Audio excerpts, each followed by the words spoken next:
Howdy, I'm doing this little stream test here, partly to see whether I can get the technology working and partly to see whether explaining things on video might be helpful for some of you. I'm going to try doing maybe one or two passage explanations by projecting things on the screen like this. But I'm also going to maybe set up a screen share and see if one of those two methods works a little better.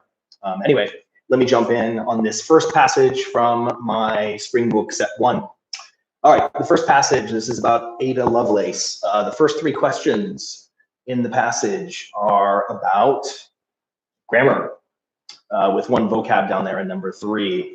So let's go through, let's annotate our answer choices and see if we can figure out why the answer is the answer for these first 3 questions. I'm putting a little tape up here to cover up the screen glare here from my projector. Okay, so for number 1, let's read our sentence as a whole. We don't want to peek over here prematurely until after we've read the complete sentence, and then we're going to try to eliminate our error types one at a time. Okay, so our sentence starts over here.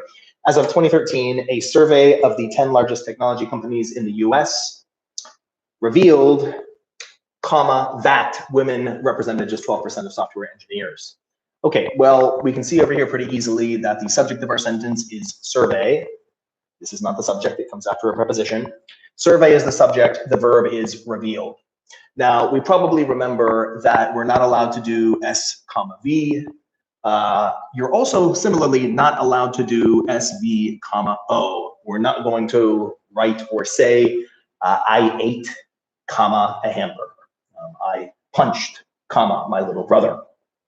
So that's the problem with what we have in choice A, because we have subject survey, verb revealed, and then we have a comma between the verb and the direct object. The direct object in this case is this entire noun clause over here. All right, well, we have a punctuation error here in A, and we actually have the same punctuation error in one of the other answer choices, don't we? Yes, it's choice C. All right, so we've got SV, O in A, and in C, the same punctuation error in both of those 2 answer choices. D also has a punctuation error that we can catch pretty quickly, right? We remember from colons, from rule 3-2 in our grammar packs, that you can only put a colon in a part of a sentence where you could have ended with a period. All right, now we cannot end our sentence there. A survey reveals. We don't have a complete sentence unless we have the direct object, the thing that the survey reveals after the colon. Okay, so if we deleted that colon, we probably would have a good sentence. B, of course, is our correct answer because we have subject survey, verb revealed, and then the direct object with no comma. All right, that's what we want. B's our first answer. Let's move on to number 2. So the previous sentence says a survey revealed that women represented only a small % in software engineering. However, there we recognize this instantly as a 4-4A inverted sentence from our grammar pack, right? There are a number, there's our subject in our inverted sentence. We remember this from our list of irregular nouns. A number is our subject, which is a good match for our subject-verb agreement here. There are a number of plots that aim to reverse the trend. We'll deal with this in just a second. Okay, so we've got good subject-verb agreement here. Let's take a look at our answer choices now. And if a number is our subject, then it looks like we have SV errors with all 3 of our wrong answer choices, don't we? Good, that one's easy. We've got our second answer, A. Number 3, let's move on to the vocab question here. Well, we've already read our sentence. Let's give it another read to try to figure out what type of word we need from context. However, there are a number of blanks that aim to reverse the trend. Okay, so what we're looking for here is a word that refers to a policy attempt. Now, the word we're looking for there, we have on our list is initiatives, a policy initiative or just initiative by itself. It could be led by or run by a government. It could be a corporation or a private charity organization or something like that. B and C have negative connotations. A doesn't fit literally, does it? Because the word plot used as a noun, could be the narrative structure of a story, or it could refer to, again, maybe like a scheme, like a nefarious scheme. That's a hard question. This is probably a little harder than what we're going to encounter on the real test, where the correct answer is most likely going to be a common word, but maybe used in an uncommon way. All right, now we get down to number 4. This is our first info flow question in the passage. Now, we all remember what we do for info flow. We didn't really do a lot of reading to solve number 1, 2, and 3. So what we want to do when we hit number 4 is we're going to go all the way back to the beginning of the paragraph. We're going to read our whole passage, well, up to this point anyway, slowly, calmly, and carefully. And then we will not stop when we get to number 4. We're going to read the whole paragraph. We're going to figure out what structure of our paragraph we already have, and then we'll be in a good position to answer our questions. So let's erase what we've got up here. And let's try reading. But first, we'll figure out what we're reading for. The question in number 4 asks us to add a specific example which illustrates the claim made in the previous sentence. So we know we're going to provide a DS. We're going to provide specific details. We're going to illustrate a claim that's made in the previous sentence. So as we read, we'll stop and we'll make a note of our claim, but we're going to go ahead and read the entire paragraph before we try to pick our answer choices. So let's do that together now. Okay, title of our passage is The Woman Behind Ada Lovelace Day. We're going to learn about Ada Lovelace. Okay, it's widely understood that the field of computer science and the coding profession suffer from a lack of diversity. As of 2013, a survey of the largest tech companies revealed that women represented just a small fraction, just 12% of software engineers. So we've illustrated this idea that there is a lack of diversity, in this case, gender diversity, in computer science and coding, software engineering, another name for that. But there are some initiatives that aim to reverse that trend. In other words, there are going to be policy efforts to try to increase the number of women in the profession. Okay, so the claim is that there are a number of initiatives that are going to reverse this trend of female underrepresentation in computer science, in software engineering. All right, so at some point when we return to number 4, we're going to be probably coming up with specific examples of initiatives that are trying to reverse this trend. Let's keep reading just to make sure that there's nothing down here at the end of the paragraph that we might need or that we might be missing, because we don't want to walk into some kind of careless mistake for lack of context. Let's keep reading. In an effort to identify a role model for young women interested in STEM and mathematics fields, and in STEM, blank. Okay, well, it looks like I've accidentally already solved number 5 while I'm trying to do number 4 just by reading carefully. Notice how the sentence has been divided into 2 parts. That's a sign that there's probably something over here that the test maker doesn't want us to notice or pay attention to. And of course, the first thing we should notice is in an effort to identify a role model, that of course is a modifier. Okay, so what we need after our comma when we get our independent clause on the next page is who is trying to make an effort to identify. In an effort to identify a role model for young women, let's see, who is making that effort? A Holiday can't be making an effort. The Countess of Computing could be making an effort, but of course, the woman who's dead is not going to be the one who's making a holiday to celebrate herself. So A is an easy modifier error to eliminate. B requires a little bit more context. D and A are wrong for the same reason. So of course, we're going to come down to C. Okay, so in an effort to do something, many people have proposed a kind of holiday, Ada Lovelace holiday, to honor this woman that we'll nickname the Countess of Computing. Okay, let's go back now. We haven't missed anything. There's no important context at the end of the paragraph. So we can go back to our question, which was, again, adding a specific example to illustrate the claim made at the end of the previous sentence. Okay, so what's the claim at the end of the previous sentence? That there are initiatives aiming to reverse this trend. Okay, so to get this question correct, I suppose we needed to know what initiative means. Assuming that we did, well, we're in a good position to figure out an example of maybe an initiative or initiatives. A says just last year, a significant increase and a significant uptick in the number of women choosing STEM-related majors was observed. Well, notice the trend of women in the field increased on its own, but there's no example of any initiative there. There's no actual policy effort there. B says One significant problem facing women in STEM is a lack of role models. Well, that's relevant to our paragraph, but it doesn't do what the question says, right? C says organizations like Girls Who Code and Engineer Girl have been created by volunteers and donors. Now that sounds like a specific initiative, maybe two specific initiatives. Okay, created by volunteers and donors who are interested in offering young women the chance to get high-level computer training. And programs like Tech Women have received government funding to offer summer programs and scholarships to women who are interested in STEM. Okay, wow, that's super specific. It looks like we've got 3 different examples from various different organizations. That's exactly what we're looking for. It's gonna be hard to beat that. C is gonna be the answer, but let's check D just in case. Of course, if funding is not made available for education or job training, it may take an extremely long time for STEM fields to start attracting numbers. Okay, notice we don't have any specific examples that illustrate our trend. So if we're looking for a good way to annotate that, we could draw a line up here on your book to the claim about those initiatives. And of course, down here, we've got multiple examples of initiatives. So we like C. C is going to be our answer. And we're pretty confident so far that we've gotten all 5 questions correct in the beginning of this passage. Okay, so let's move on. Okay. So down here for number 6, I don't know what you smell. I smell redundancy. I'm going to go ahead and read that sentence just to make sure. Strengthen and fortify, that certainly seems redundant, but let's be patient and let's read our whole sentence just to make sure. Okay, let's see here. Ada's mother feared that her daughter would inherit her father's alleged madness, because her dad was crazy. So her mother was determined to provide Ada,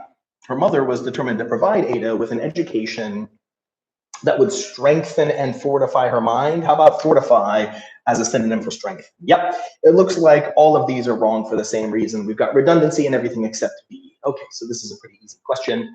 Let's move down to number 7. Notice that we're able to do a lot of this without any reading, but I have a feeling we're gonna have to come back to these paragraphs at some point, maybe for a later info flow question. But for now, let's keep moving. Let's do number 7. Okay. Get a little bit of context here. It'll make me feel better before we do number 7. Her mathematical ability has at times been called into question. Some of her advocates have described her as a prodigy, but at least one of her detractors, blank, described her mathematical ability somehow, right, as middling at best. Okay. We've got her advocates and her detractors. It looks like there's a parallel structure there, so we're probably gonna wanna be consistent with our verb tense. Maybe we'll read a little more just to make sure. Verb tense can be tricky because sometimes we use more than one tense in a paragraph, and it might be hard to know which tense is appropriate for the sentence we're dealing with. Okay, so her ability has at times been called into question. Her advocates have described her as a prodigy, but at least one of her detractors, now let's get our subject here before we try to do anything related to a verb. At least one of her detractors, I think we're looking for present tense. This, of course, this past tense, this super past tense form is not gonna work. And in fact, the one that most closely matches the tense we already have, this have verb over here, is this. Now we want to be careful here. We don't just see the have and grab the other have. We also have to do a little bit of subject-verb agreement here. And of course, the subject is one. It's not detractors. Okay, so whenever we do grammar problems, we never want to skip the step of paying attention to what our subjects are and what our verbs are. That's the basic stuff that we always want to keep doing because as soon as we slip into reading and listening to how sentences sound and ignore the overall sentence structure, that's when we start making careless mistakes. Okay, so number 7 was sort of a tense problem, but we also want to be careful about our subject-verb agreement and make sure we pick the right verb to match our subject, which is the word one. Okay, let's move on to number 8. This is a good little deceptive problem I'm proud of. Some people might look at this question or they look at their answer choices first and then they say, oh, equal, okay, I know that, it's equal to. Well, it's true that equal to is one of our idioms. In fact, we see that in our grammar pack under rule 10-2. But if we read the sentence calmly and patiently, and we also know the other idioms related to the word equal, we're going to get a different answer. Let's take a look. While it's probably true that that Ada, was not the mathematical equal, notice the word the here, that's going to change our idiom. The equal of Charles Babbage, her famous collaborator. Okay, so we have actually 2 idioms related to the word equal. We do have equal to, A is equal to be, perhaps. And that's a pretty flexible idiom. You can use that for lots of different subjects and objects. But if you say the equal, and you can use the plural form, the equals of, now what we're doing is we're referring to human beings. So you could say, Newton is the equal of Einstein in the world of physics. We could say something like the ancient Romans were perhaps the equals of the ancient Egyptians or whatever. So these are both idioms that we need to be aware of. We cannot say she was the equal to. See that word the, and the fact that we're comparing humans here, the word the especially forces us to say the equal of. Okay, so that's a very tricky idiom. Some folks might not know the idiom at all, in which case make sure you learn it because you might see it again. But the important thing when you do number 8 is just make sure that you don't see the word equal and then get excited and jump to conclusions and say, oh, I know this idiom, equal to. Well, we have to be careful. That is one of the idioms, but that's not always the word that follows equal. Okay, let's continue. All right, so number 9, what do we have here? More info flow. And notice I have more info flow in 11 as well. So what I'm going to do now is, before I jump into number 9, I'm going to invest a little bit of time, go back. I already read the first paragraph, but I want to get context from my other body paragraphs, because I never want to jump into a body paragraph info flow question without the necessary background context. Okay, so we read our first paragraph already. We remember in our first paragraph, we're talking about creating Ada Lovelace Day, perhaps as a holiday to celebrate this famous pioneering woman in computing. And then we're going to, of course, give a little background info on who she was. Okay, the woman behind Ada Lovelace Day, this is her birthday. The woman was a rather complicated figure. Born in 1815 to a rich mother and an infamous philanderer, possibly a crazy guy, young Ada received a strangely rigorous education, very thorough education. Her mom feared that her daughter would become crazy, so she was determined to provide Ada with an education that would fortify her mind. Okay, so a smart person who's not going to go crazy. All right, that education included everything from foreign language and etiquette to science and math, areas that very few women of her time were able to learn. Okay, so she's a unique, unusual lady with a highly motivated mother. And so let's see here, let's keep going.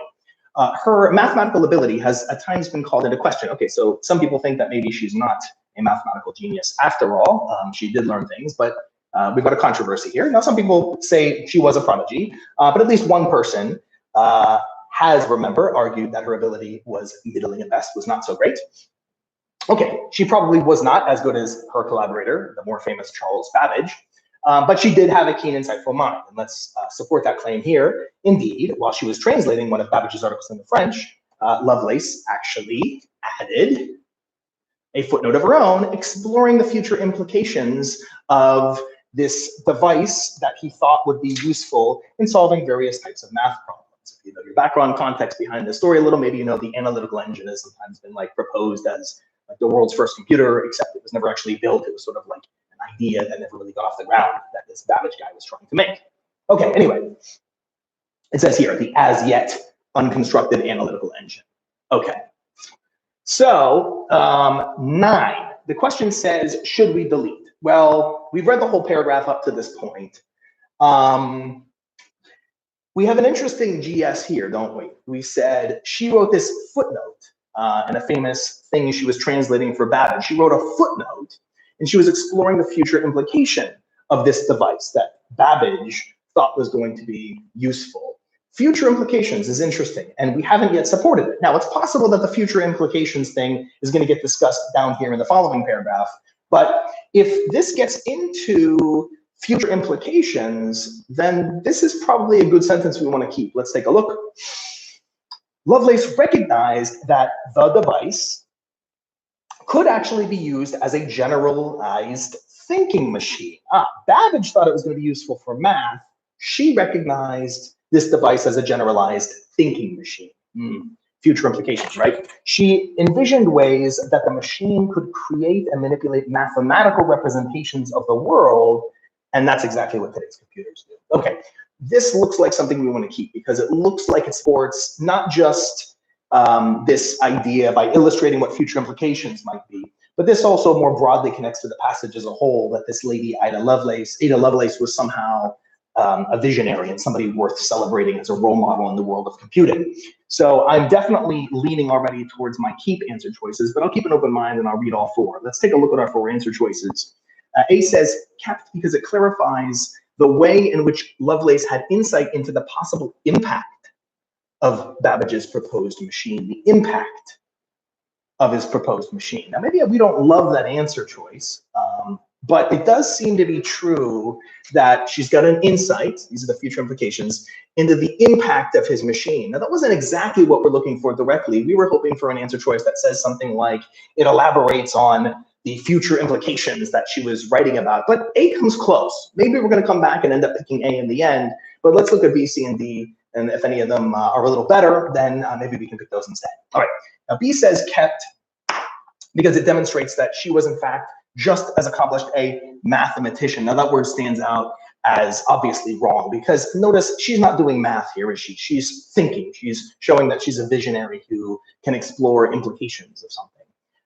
In fact, the mathematician thing, I'm glad now that I read the earlier part of the paragraph because in the beginning of the paragraph, remember, we read that she wasn't necessarily the mathematical equal of this guy, but maybe this woman is important for other reasons. And this fact that she understood that you could make computer programs before the first computer has even been invented. Remember, that's something that Babbage himself hadn't thought of. Okay, so it's not about mathematical ability. Bye-bye, B. C says deleted because it distracts from the paragraph's focus on Babbage and his proposed machine. Well, the paragraph isn't about that. We can go back to the topic sentence if we want and remember that the paragraph does write about the controversy related to Ada Lovelace.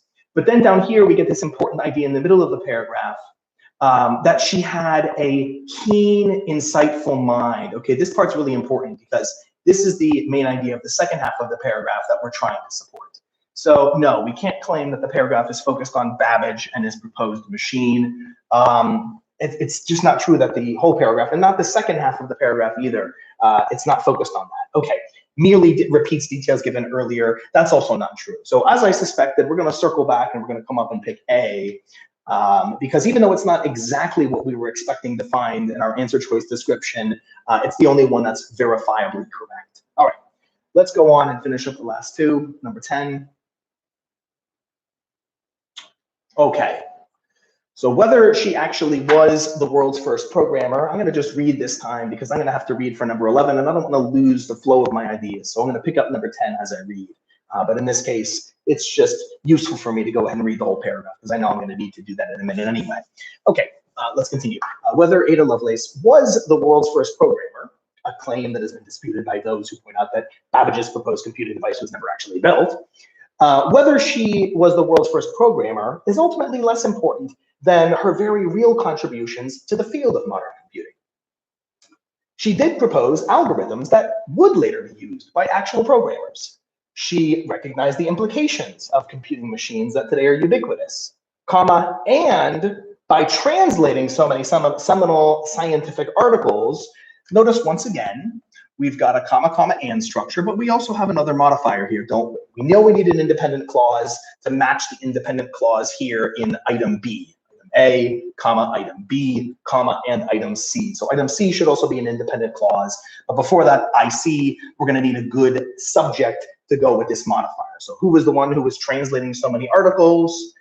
It must be she. It must be she, Lovelace, actually did connect many important thinkers who enabled the computing revolution a century later. So not her work, not her work. She was the one translating. So we've got a modifier problem, very simple for number 10. All right, let's keep going. Let's not break the flow of what we were reading. Let's try to do number 11. Okay, so remember, very real contributions to the field of modern computing. She made algorithms. She recognized implications of computing machines. That's something we talked about above. And she translated many scientific articles to enable a computer revolution a century later. Okay, now we could end the paragraph here. We're going to go ahead and read it. Remember, what we're trying to do here for number 11 is conclude the paragraph and look at our clues here, by acknowledging the points of disagreement, while also emphasizing the importance of her legacy. We're looking for two things. So acknowledge that there's some disagreement about how important she is or about her life, but also we want to emphasize the importance of her legacy. Okay, let's see if we have an answer choice that does both of these things. Now, A says, indeed, it's hard to imagine how that revolution could have ever gotten started without the enormous contributions made by Lovelace a century ago. We didn't acknowledge any points of disagreement there with A, did we? I like that conclusion. It feels conclusion-y, but it just doesn't do clue number one. B says it may take a while for the historical record to be corrected, but in time, more people may come to feel that Lovelace's contributions in the history of computing have indeed been overstated. Uh-oh. Well, if we're overstating the value of her ideas, that means the actual value of her ideas was not that great. So B is not emphasizing the importance of her legacy. It's undermining her legacy a little bit. We don't like that answer choice at all, do we? Okay, so bye-bye B. C, Lovelace may not have been the first actual programmer. Ooh, I like this. We're acknowledging that maybe she wasn't that special. We're acknowledging some controversy, right? She may not have been the first actual programmer, but her brilliant vision and hard work and her passion for the fields that remain male-dominated, ooh, nice link to the beginning, right? Make her an ideal role model for young women interested in STEM. Okay, I like this answer. It even has things we weren't necessarily looking for, but then again, the importance of her legacy. All right, it looks like we've got that. And acknowledging that she wasn't really the first programmer, maybe that does a good enough job of the points of disagreement thing we were looking for. That seems to check the boxes. Let's make sure D is not better. In short, she may be the mother of computing, but it's still not possible to give birth without a mother and a father. Okay, that one's kind of funny and a little weird. We don't explicitly link to Charles Babbage as the father here, but notice that the main problem with D is we didn't emphasize the importance of her legacy. In fact, we once again have undermined her a little bit by suggesting that whatever she did wasn't that important and that someone else needed to be involved. Okay, so C definitely is going to be our answer for this one. That checks all the boxes. It's what we're looking for. Okay, I'm going to end this little video and yeah, let's see if this is helpful for everyone.